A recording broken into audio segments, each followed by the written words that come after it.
در سر میراب و منبر چیخ میزنن، لکن همیشه دستشان به طرف است. شما اصلاح شوید، شما نماز بخوانید.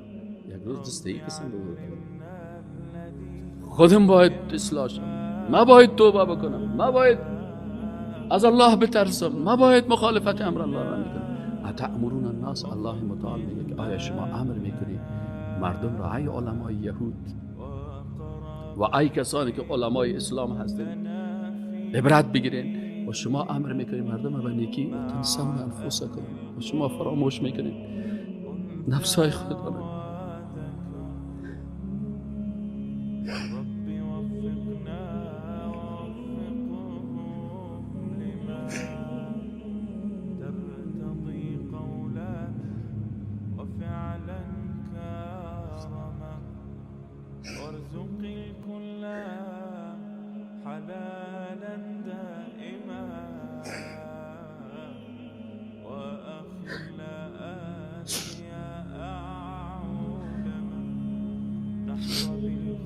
اتأمرون الناس،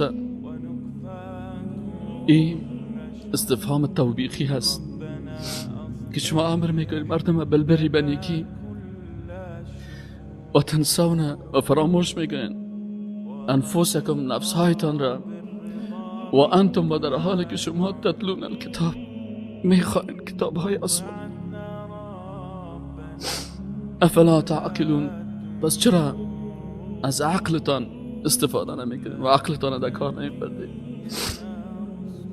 واستعینوا بالصبر والصلاة، استعانت بگیرین به چی؟ در مصیبت ها و در سختی ها. بالصبر، به صبر، صبر در اطاعت، صبر در معصیت، صبر در مصیبت. در اطاعت صبر بکنین، نماز درست بخوانین صابرانه. صبر در معصیت، وقتی که گناه در مقابل آمد از عظمت الله خوف بکنین، بترسین.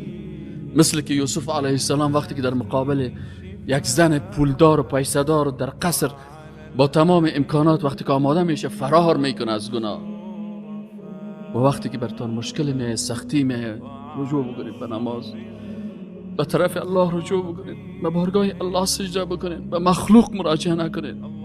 رسول الله صلی الله علیه و سلم وقتی که در کدام مشکل روبرو میشد فوراً نماز میخوان، استعانت میخواست با صبر و با نماز. و انها، و یقینا که الله متعال میگه که این صبر و این نماز و این سجده کردن به الله و خود با سجده به الله قریب ساختن لکبیرتون، بسیار بزرگ است، بسیار سخت است. الا مگر علی الخاشعین، نمانده های الله که خشوع دارن، کسانی که قلب ذلت خود به الله بیان میکنن، خود جسد خود، جسم خود، فکر خود، قلب خود، کلش بر الله تسلیم کردن و ذلیل در مقابل الله میشه. الذین، و کسایی که یظنون، ظن در باب عقیده به معنای یقین است. الذین، کسانی که یعتقدون، یقین میکنن، یظنون ای یعتقدون، یتیقنون، یقین دارن که انهم اینا ملاق ربهم،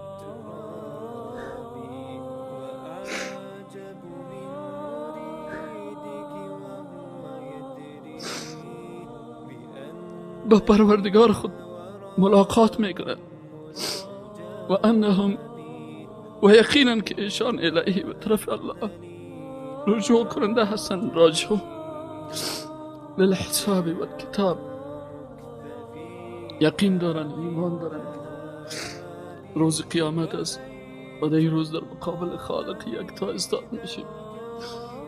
و الله از یک عمل ما، از یک سخن ما، از یک پول ما، از یک لحظه عمر ما را الله محاسبه میکنه.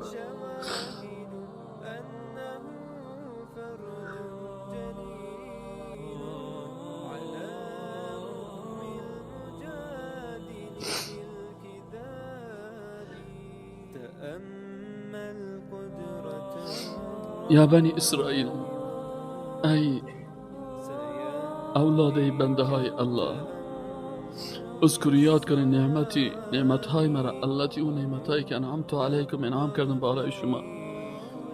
و انی فضلتکم، الله متعال بر از اینا فضیلت داده بود علی العالمین، به اون مخلوقاتی که در عصرشان بودن. اینا اهل کتاب بودن، بر از اینا یک مقام و منزلت خوب الله داده بود. لکن